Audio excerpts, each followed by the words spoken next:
डेरा सच्चा सौदा प्रमुख गुरमीत राम रहीम सिंह को रोहतक की सुनारिया जेल से 30 दिनों की पैरोल फिर से मिल चुकी है। आपको बताएं, साल 2017 में साध्वी यौन उत्पीड़न मामले में दोषी ठहराए जाने के बाद ये उसे मिलने वाली 16वीं पैरोल या फरलो है। गुरमीत राम रहीम सिंह को बार बार मिलने वाली पैरोल भारत का एक बड़ा सामाजिक, कानूनी और राजनीतिक विवाद बन चुका है। बलात्कार और हत्या जैसे गंभीर अपराधों में दोषी ठहराए जाने के बावजूद भी राम रहीम को इस बार 16वीं बार जेल से अस्थायी रिहाई मिली है, जिससे न्याय प्रणाली और प्रशासनिक निष्पक्षता पर गंभीर सवाल उठ रहे हैं। ऐसा कहा जाता है कि राम रहीम की पैरोल का समय अक्सर हरियाणा, पंजाब या दिल्ली के चुनावों के ठीक पहले या उस दौरान होता है।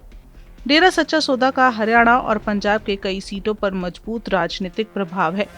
विपक्षी दल लगातार हरियाणा सरकार पर आरोप लगाते रहे हैं कि वो राजनीतिक लाभ लेने और डेरा समर्थकों को रिझाने के लिए जेल नियमों का दुरुपयोग कर राम रहीम को विशेष छूट देते हैं। वहीं डेरा सच्चा सौदा प्रमुख गुरमीत राम रहीम को एक बार फिर से पैरोल दिए जाने के मामले में हरियाणा सरकार ने अपना पल्ला झाड़ लिया है। हरियाणा के डीजीपी अजय सिंघल कहते हैं कि इस मामले पर वो कुछ भी कमेंट नहीं करेंगे। उनका कहना है कि ये मामला जेल प्रशासन और जेल मैनुअल से जुड़ा है। बार बार गुरमीत राम रहीम को जिस तरह से पैरोल और फरलो मिलते हैं, सवाल यही आता है कि ऐसा बार बार लॉन्ग रोप क्यों दिया जा रहा है? नहीं, वो पैरोल का कार्य है, वो प्रिजन डिपार्टमेंट का है। वो बताएं कि राम रहीम को 2017 में दोषी ठहराया गया था। तब से अब तक वो 400 से ज्यादा दिन जेल से बाहर रह चुका है। विपक्ष हमेशा आरोप लगाते रहा है कि जहां आम कैदियों को आपातकालीन स्थितियों जैसे परिवार में मृत्यु या गंभीर बीमारी में भी एक दिन की पैरोल के लिए लंबा संघर्ष करना पड़ता है, वहीं राम रहीम को मांगते ही कुछ ही महीनों में पैरोल मिल जाती है।